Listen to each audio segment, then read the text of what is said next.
Hello everyone, welcome to Integrated Medical Biochemistry with Dr. Bijoya. Today we are discussing abnormal constituents in urine part 3. So today the topic of discussion will include proteinuria, microalbuminuria and Benz-Jones proteins. So the abnormal constituents of urine are reducing sugars, ketone bodies, proteins, blood, bile salts and bile pigments. So in a normal person's urine, all these six compounds are absent. If they are present in any sample of urine, it indicates an abnormality. Now, what is proteinuria? The definition says that proteinuria is the abnormal presence of proteins in urine. A small amount of protein is present in the ultrafiltrate produced by the glomerulus. Much of this protein is absorbed by the tubules, and a very little protein is excreted in the urine, and this quantity is undetectable by the available methods. So let us start with the gross appearance of urine. The normal urine is clear, transparent in appearance, and it has an ammoniacal or aromatic odor. Whereas the patient sample having proteinuria has a frothy appearance, although it is clear, transparent, and it is ammoniacal in odor or aromatic in odor. Now, the proteins that are present in normal urine include albumin 60 milligrams, TAM horsefall 60 milligrams, immunoglobulins 24, secretory immunoglobulin A 6 milligrams, and other proteins 10 milligrams. So, the total protein present in normal urine is 150 milligrams. If should not exceed 150 milligrams. Now, what is TAM horsefall? It is a uromodulin, also known as TAM horsefall protein. It is a glycoprotein and it is the most abundant protein excreted in normal urine. So, up to 150 milligrams of urine excreted every day is undetectable in the sample. Now, which are the biochemical tests for proteinuria? The most common tests include heat coagulation test and sulfosalicylic acid test, which will be discussed here. A brief idea of dipstick test or reagent strip test and spot UACR test will be given. So the first test for proteinuria is the heat coagulation test, in which 5 ml of urine sample is taken in a test tube, and to this 1 or 2 drops of acetic acid is added. Now, keeping this test tube slant, the upper part of the urine sample is heated. So, on heating, a white coagulum is formed that floats on the surface of urine sample if urine is present. Now, what is the principle of heat coagulation test? The albumin is coagulated when heated and it is precipitated at isoelectric point when acetic acid is added. The aggregation of denatured protein results in coagulation and albumin coagulates on heating. So, the principle is heat coagulation at isoelectric pH. Now, this is the test tube which is kept in a slant position. The upper portion is heated. The lower portion is the control which is kept for comparison. On heating, there is cloudy appearance on the upper part of the tube, whereas the lower part of the tube remains clear due to not receiving any heat. And if there is a cloudy appearance, it indicates the presence of protein in the urine sample. Now, why 10% acetic acid is added? It is added for acidification because in alkaline medium many precipitates of carbonates and phosphates may form. False negative results may be obtained, hence the proteins are coagulate by heat at pH near its isoelectric pH, and in alkaline medium alkaline metaproteins are formed that are not precipitated on heating. So for all these reasons acidification is necessary. Now the second test is the sulfosalicylic acid, where negatively charged sulfosalicylic acid neutralizes the positive charge on protein, causing denaturation, and hence there is precipitation. The procedure involves two 1 ml of urine, 3 drops of 20% sulfosalicylic acid is added. If protein is present, turbidity or precipitate will result, indicating the presence of protein in the urine. Now this is sulfosalicylic acid, and these are the different tubes having different urine samples, and you can see that the one which has no proteins has clear, uh, and as we proceed on the right hand side, the amount of precipitation increases, which means there is more protein as we proceed forward, and this is expressed in grades 1 plus, 2 pluses, 3 plus, and 4 plus. The third test is the reagent strip test, and it works with a dye known as tetrabromophenols dye, which is a common indicator.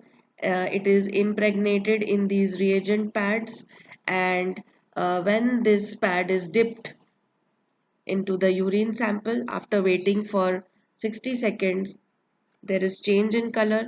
If the change in color is between green to blue, it indicates the presence of protein. So the reagent strip test primarily detects albumin, microalbuminuria, and Bence-Jones proteins, and globulin components are not detectable by the reagent strip or the dipstick method. Now the causes of proteinuria. So whenever there is more than 150 milligram per day excretion of protein in urine, it can be either due to physiological cause or pathological cause. The physiological causes of proteinuria include heavy exercise, pregnancy, postural changes, and exposure to cold. These are some of the physiological reasons which cause physiological stress, and they lead to physiological proteinuria. Now, the second is the causes of pathological proteinuria. Here also the value exceeds 150 milligrams per day in urine, and the causes are further classified into pre-renal, renal, and post-renal causes. The pre-renal causes include severe dehydration, hypertension, congestive cardiac failure, ascites, diabetes mellitus, fever, and toxemia of pregnancy. The renal causes include glomerular or tubular dysfunction, and due to or a combination of glomerular and tubular uh, dysfunction will cause renal proteinuria. The post-renal proteinuria includes cystitis, infection in urinary tract, tumor in urinary tract, or stones in the bladder or urethra.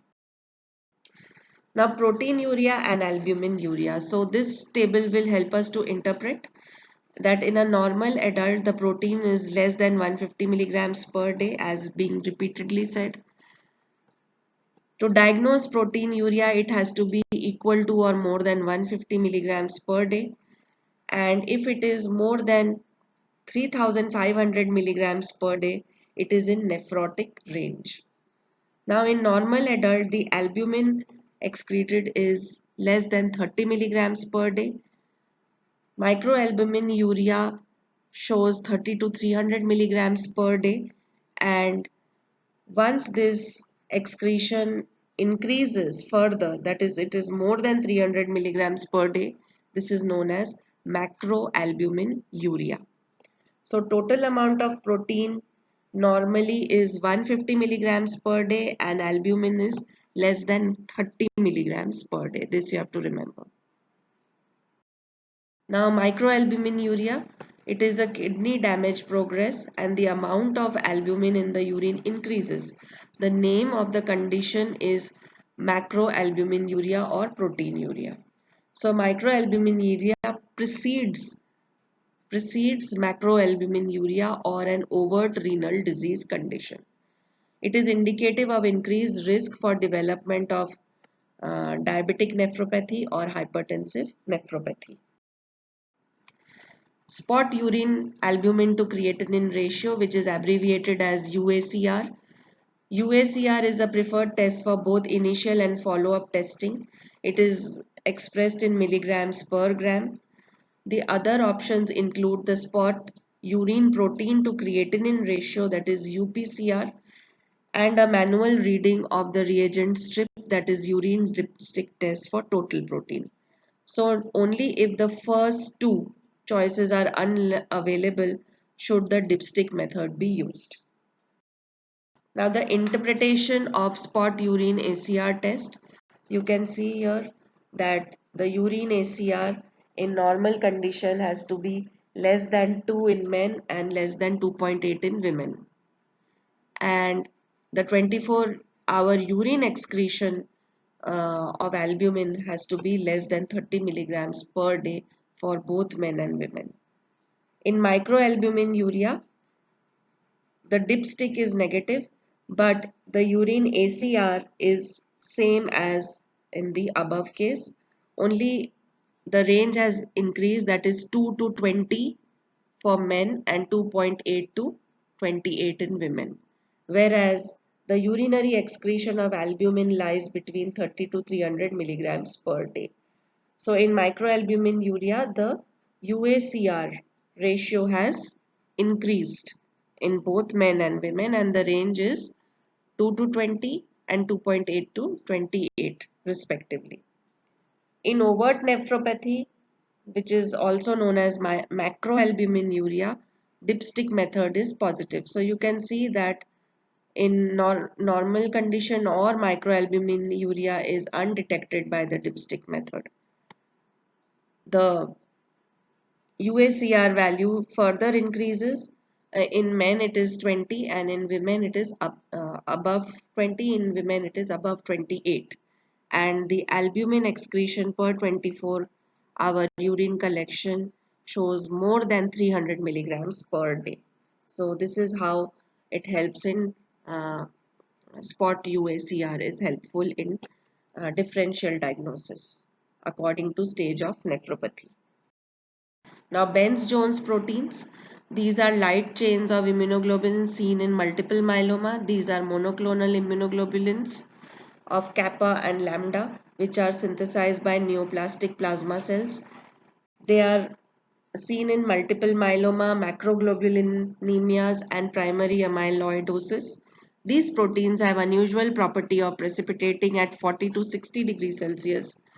They dissolve when the urine is brought to boiling at 100 degrees Celsius, and it reappears on cooling when the urine is cooled. So this is a property of Benz-Jones protein, that they precipitate at a lower temperature, they dissolve at 100 degrees Celsius, and they reappear on cooling. So please like, share and subscribe to my channel, and do not forget to hit the bell icon. Thank you.